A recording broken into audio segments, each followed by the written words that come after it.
Alrighty, so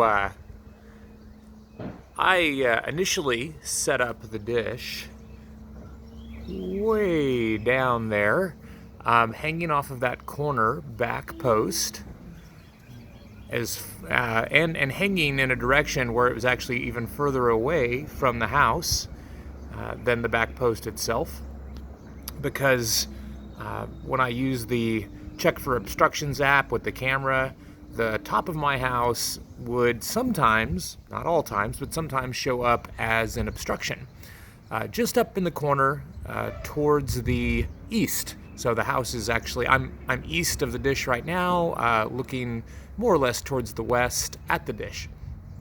And as you can see, the dish is pointed north. Right now he's got himself tilted towards the north. So that was great. I ran it for 24 hours, checked my download speeds and my latency, and let it check for obstructions from actual use. And there was no obstructions. But when I got back over here to where it was actually going to connect to the house, see that gray little line down there? That's my cable. I figured out that I had actually not measured the line correctly, and I was about 2 or 3 feet short of being able to put the line through my wall. So I moved it up. I moved it up one fence post, which is about, let's call it like 4 or 5 feet. It's more than 4, less than 6, so we'll call it 5 feet. I moved it out one fence post, which gave me the slack that I needed to be able to get through the wall, and put it next to my other infrastructure devices, my DSL router, my 4G router, so on and so forth. This was a little bit concerning for me. The app pretty much always says that the top of my house is an obstruction from that location. So I'm a little bit sort of head scratched about the app's accuracy, because I've run it for 24 hours now, and the app says that I don't. Now, from actual use, the app says I don't actually have any obstructions. I'm going to leave it there for a while, maybe a couple of weeks. I mean, it's working, and I want to let it be static for a bit and see if it really does have any obstructions. If I let it go on, if it eventually figures out that I'm missing satellites. If it's not, my immediate concern becomes the accuracy of the Check for Obstructions app, because a lot of users are going to use that to figure out where to locate their dish, and there are some real challenges that it presents. You need a lot of open sky according to that app. You need the most amount of open sky towards the north. And if I'm not going to be able to stand behind the dish, but let's zoom out a little bit.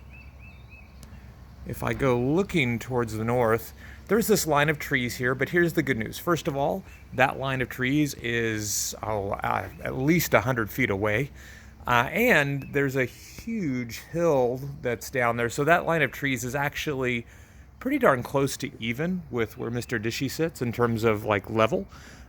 So that's not presenting any obstruction. I actually had quite a bit of clear sky to the north. To the west, I found that, again, I didn't really have any concern. And if you look at that, I mean, there are trees. Heck, there's a tree basically right next to Mr. Dishy, about 5 feet away, and he's 2 or 3 feet higher. But again, the app says nothing for obstructions there. And to the south, I mean, my goodness, every once in a while to the south, those trees would pop in, just kind of depending upon the app. But as I understand it, southern obstructions aren't a concern. But those trees are quite a bit closer than, say, those trees. And if you look at those trees, they're actually further up the hill. So that, of course, would be a concern. But to the east, which is where I'm standing right now, the top of the house would, from there, pretty consistently be in the obstructed view. And so I had to take this dish and get just as far away from my house as I possibly could. And that caused some compromises that I'm not really satisfied with, like that little gray bump. That's the kind of like cable management bump you might find in an office, running across the floor to keep you from tripping on a cable across the floor. And I don't really like having that there. I walk across there. My dogs walk back and forth across there. There's weather, that area is subject to rain. but that was the only way that I was going to get from the fence to the house. That's all concrete over there, so I'm not getting underneath it very easily. What I really would like to do, just for ease, is to come over here and to hang it off the side of this, and it would sit about right here. And I mean, tilting up, you're pretty good, you're pretty good, you're pretty good, but it does have this right behind it. So that it would have that just to the south. And then to the east, there would be a little bit of sort of obstruction as I tilt towards the east, I tilt towards the west. That would be ideal because I can reach it without a ladder. I can run it down the side of my house, and I don't have this cable going across the concrete that I don't like. That would be my first choice. I've already got some cable management going down the side of the house for my 4G pad antenna pointed over there at a tower. So, the app tells me that's a no-go. There's some obstruction to the south. The top of that ridge line there was a little bit of an obstruction. To the east, the top of the ridge line was a little bit of obstruction. Nothing to the west, nothing to the north. If that app is truly only accurate to sort of northern and straight up type of obstruction, then this might be forcing people into making really weird choices for dish location that they don't need to be making. And I think what I'm going to do is I'm going to leave it there for a little while, just so I have a baseline of what it runs like there.